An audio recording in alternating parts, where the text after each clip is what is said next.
10 নম্বর পর্ব যেখানে সমাপ্ত হয়েছিল, 11 নম্বর পর্বটি সেখান থেকেই শুরু হয়। মিওর নানা মিওকে বলতে থাকে, তোমার জন্ম হওয়ার কিছু বছর আগেই আমাদের সুরুকি ট্রেডিং নামে যেই কোম্পানি রয়েছে, ওই কোম্পানির একটা বিজনেস ডিল ক্যান্সেল হয়ে যায়। আর ওইটার পর থেকে কোম্পানিতে একের পর এক শুধু লস হতে থাকে।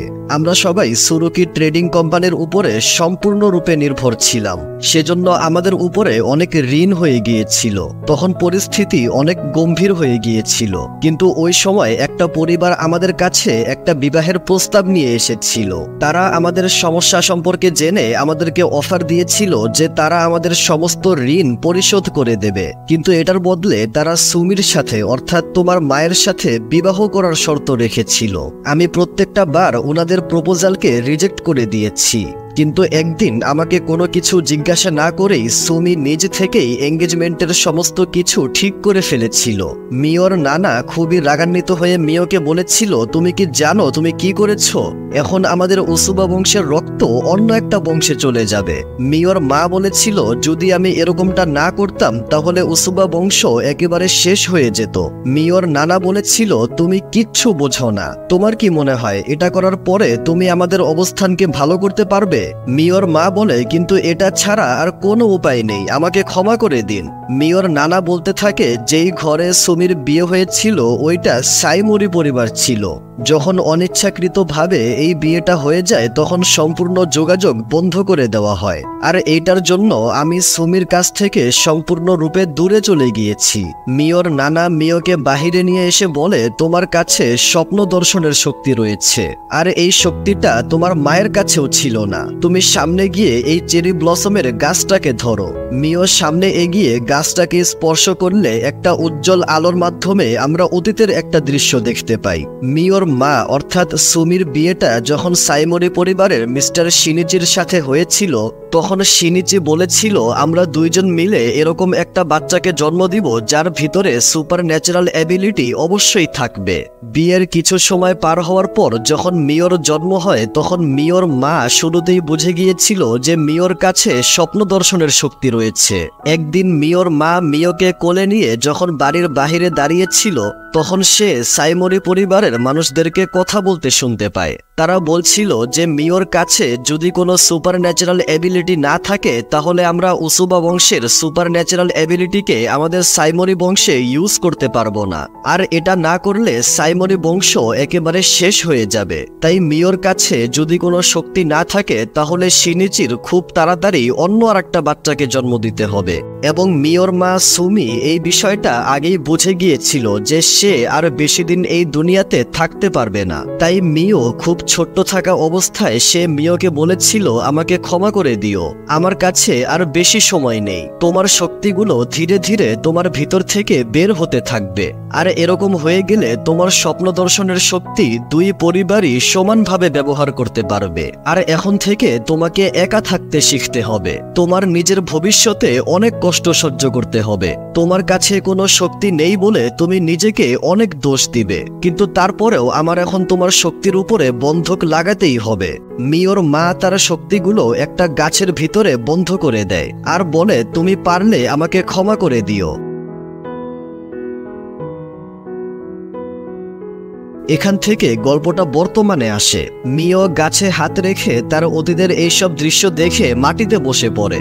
মিওর নানা বলে, এইসব কিছু দেখে একবারে তোমার গ্রহণ করে নেওয়াটা অনেক কষ্টকর হবে, তাই তোমার একটু রেস্ট নেওয়া উচিত। মিও অনেকক্ষণ গাছের নিচে এভাবেই বসে থাকে। অন্যদিকে রাতের বেলা আমরা মিস্টার কুডো ও তার টিমকে জঙ্গলে ডেভিলদের সাথে ফাইট করতে দেখতে পাই। পরের দিন সকালে মিও যখন ঘুম থেকে উঠে তখন আরাতা মিওর কাছে একটা নতুন পোশাক নিয়ে আসে আর বলে, এই পোশাক আমাদের উসুবা বংশে বিগত অনেক বছর ধরে চলে আসছে, আর বিশেষ করে স্বপ্ন দর্শনের শক্তির জন্য এই পোশাক একেবারে পারফেক্ট। আর তোমার যে পুরাতন পোশাক রয়েছে ওইটা নিয়ে তুমি একদমই চিন্তা করবে না, ওই পোশাকের আমি নিজেই খেয়াল রাখবো। আর আমি জানি তোমার খারাপ স্বপ্নগুলো আসা এখন বন্ধ হয়ে গিয়েছে। তুমি কিছু না বললেও তোমার চেহারা দেখে আমি স্পষ্ট বুঝে গিয়েছি। কিছুক্ষণ পর মিও ব্যাকগ্রাউন্ডে আমাদের বলতে থাকে, খারাপ স্বপ্নগুলো আসা বন্ধ হওয়ার পর থেকে আমার শরীর যখন ধীরে ধীরে সুস্থ হওয়া শুরু করলো তখন আমার জীবনটা এই ঘরের ভিতরে অনেক ধীরে ধীরে কাটতে লাগলো। আমার মিস্টার কুডোর কথা অনেক বেশি মনে পড়তো। মিস্টার কুডোর কাছ থেকে দূরে যাওয়ার পর থেকে আমি ওনাকে অনেক বেশি মিস করছি। আমার এখন নিজের সিদ্ধান্তের জন্য অনেক আফসোস হচ্ছিল। আমি ওনার সাথে যেতে চেয়েছিলাম, কিন্তু কেন জানি না আমি এই কথাটা বলতেই পারিনি। যাই হয়েছে সেটা সম্পূর্ণ আমার নিজের দোষের কারণে হয়েছে। পরের দৃশ্যে আমরা দেখি আরাতা আর মিও যখন একসাথে খাওয়া দাওয়া করতে বসে, তখন মিও গম্ভীরভাবে কিছু একটা চিন্তা করছিল। আরাতা বলে, তোমার কি হয়েছে? তুমি খাবার খাচ্ছ না কেন? তোমার কি খাবার পছন্দ হয়নি? তুমি বললে আমি খাবারটাকে পরিবর্তন করে আনবো। মিও বলে, আসলে এরকম না। আপনি কি আমার পুরাতন চেরি ব্লসমের ওই কিমোনোটা আমাকে ফিরিয়ে দিতে পারবেন? কারণ ওইটা আমার হবু স্বামীর দেওয়া অনেক স্পেশাল একটা গিফট। আরাতা বলে, আমাকে ক্ষমা করে দাও, আমি এটা করতে পারবো না। মিও বলে, আপনি কেন পারবেন না? আমি মিস্টার কুডোর সাথে আবারও কথা বলতে চাই। আরাতা বলে, কিন্তু কেন? মিও বলে, আমার অনেকগুলো জিনিস নিয়ে অনেক ভুল ধারণা হয়েছিল। আমার ওনার সঙ্গে দেখা করতে অনেক লজ্জা লাগছে, কিন্তু তারপরেও আমি ওনার সঙ্গে দেখা করে ক্ষমা চাইতে চাই। আরাতা বলে, তুমি কি এখান থেকে চলে যেতে চাচ্ছ? কিন্তু তুমি যাই বলো, আমি তোমাকে এটার পারমিশন একদমই দিতে পারবো না। তুমি জানোই না যে তোমার জন্য আমি কবে থেকে অপেক্ষা করছি। তুমি জানো না যে তোমাকে পাওয়ার পরে আমি কতটা খুশি হয়েছি। আমি তোমার সুরক্ষা করতে চাই, কারণ এটাই আমার প্রথম কর্তব্য। মিও বলে, এটার কোনো প্রয়োজন নেই। আমি মিস্টার কুডোর সাথে দেখা করতে চাই। আমি ওনাকে কিছু কথা বলতে চাই, যেই কথাগুলো আমার অনেক আগেই বলা উচিত ছিল। আরাতা বলে, আমাদের পূর্বপুরুষেরা যেই নিয়ম কানুনগুলো স্থাপিত করেছিল, আমরা ওইগুলোকে খুব সম্মানের সাথেই পালন করি। সেজন্য তুমি তোমার সারনেম বাহিরে কোথাও ব্যবহার করতে পারবে না। তাই তোমার জীবন সঙ্গী আমাদের পরিবারের মধ্য থেকেই কাউকে বাছাই করতে হবে। তুমি বাহিরের কারোর সাথে বন্ধুত্ব বা ভালোবাসা কিছুই করতে পারবে না। আমাদের উসুবাদের কাজ হচ্ছে ওইসব মানুষদেরকে কন্ট্রোল করা যারা তাদের সুপারন্যাচারাল অ্যাবিলিটির কারণে কন্ট্রোলের বাহিরে চলে যায়। কিন্তু যবে থেকে আমার জন্ম হয়েছে তবে থেকেই আমাদেরকে এরকম করার একটা বারও সুযোগ দেওয়া হয়নি। আমরা যতই নিয়মকে ফলো করি, কখনোই কোনো কিছুই হয় না আমাদের সাথে। আমাদের সত্যিকার অর্থে দায়িত্ব পালন করার দিন কখনোই আসবে না। আমি শুধু চাই যে আমাকে যেন একটা কাজ দেওয়া হয়, যেই কাজটা শুধু আমিই করতে পারবো। যখনই স্বপ্ন দর্শনের রানী প্রকাশ্যে আসতো, তখনই সুপারন্যাচারাল অ্যাবিলিটি আছে এরকম অনেকগুলো মানুষদের মধ্যে একজন মানুষ নিজের জীবনকে সম্পূর্ণ ঝুঁকিতে রেখে ওই স্বপ্ন দর্শনের রানীর সুরক্ষার দায়িত্ব নিজের হাতে নিয়ে নিত। আর এখন হয়তো এই দায়িত্বটা আমাকে নিতে হবে। তাই সম্ভবত তোমার স্বামীও আমাকেই হতে হবে। তুমি আমার কথা শুনে এখানে থেকে যাও। তোমার সুরক্ষার সমস্ত দায়িত্ব আমাকেই নিতে হবে। এই কাজটা আমি অন্য কারোর হাতে কোনোভাবেই ছাড়তে পারবো না। সেই দিন রাতে আরাতা তার রুমে বসে বসে মিওর কথাই ভাবছিল। অন্যদিকে আমরা কুডো ও তার টিমকে জঙ্গলে ডেভিলদের সাথে এখনো ফাইট করতে দেখতে পাই। ফাইট করতে করতে একটা ডেভিল মিস্টার কুডোর উপর আক্রমণ করে, আর কুডো সেখানে অজ্ঞান হয়ে যায়। অন্যদিকে আমরা মিও ও তার নানাকে একসাথে বসে থাকতে দেখি। মিওর নানা জিজ্ঞাসা করে, তুমি এখানে কেমন আছো? তোমার কি কোনো অসুবিধা হচ্ছে? মিও বলে, না না, এরকম কিচ্ছু না। তবে আপনি কি এখন আমাকে মিস্টার কুডোর সাথে একবার দেখা করতে দিবেন? মিওর নানা বলে, আমাকে ক্ষমা করে দাও, এটা সম্ভব হবে না।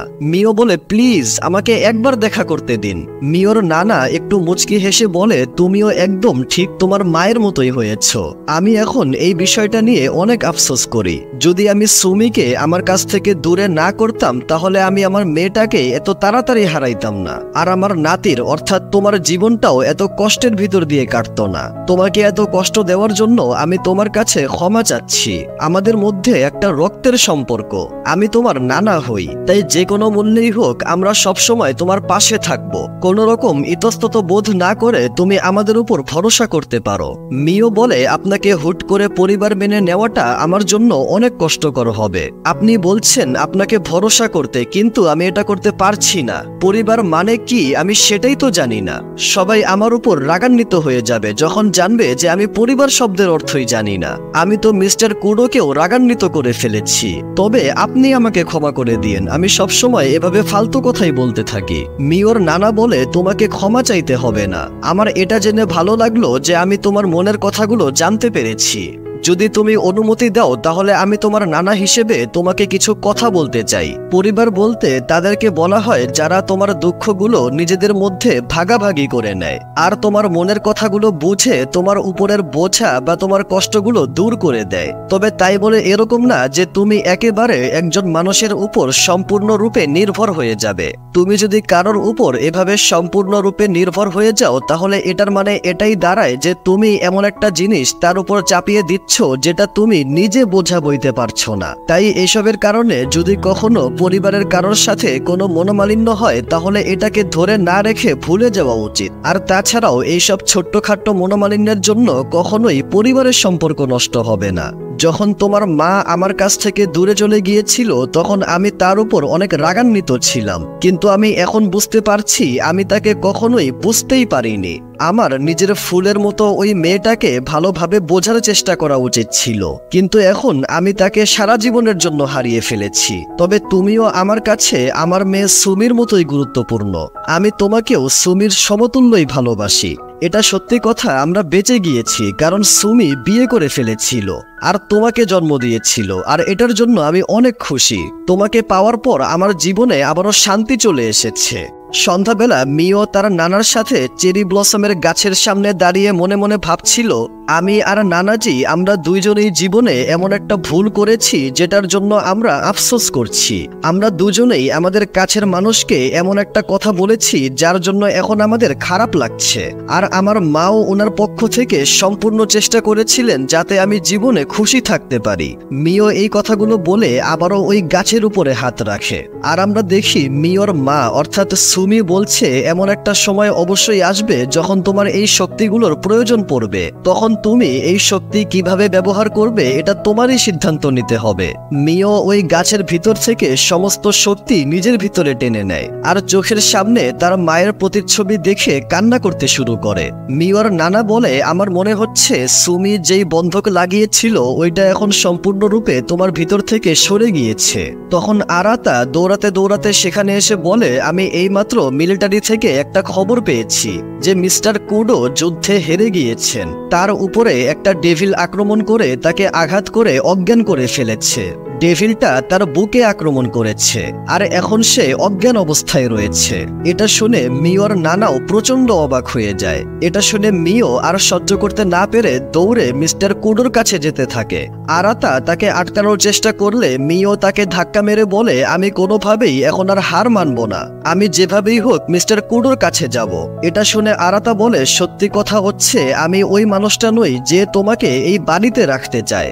আসলে আমি একজন মানুষের সাথে একটা চুক্তি করেছি।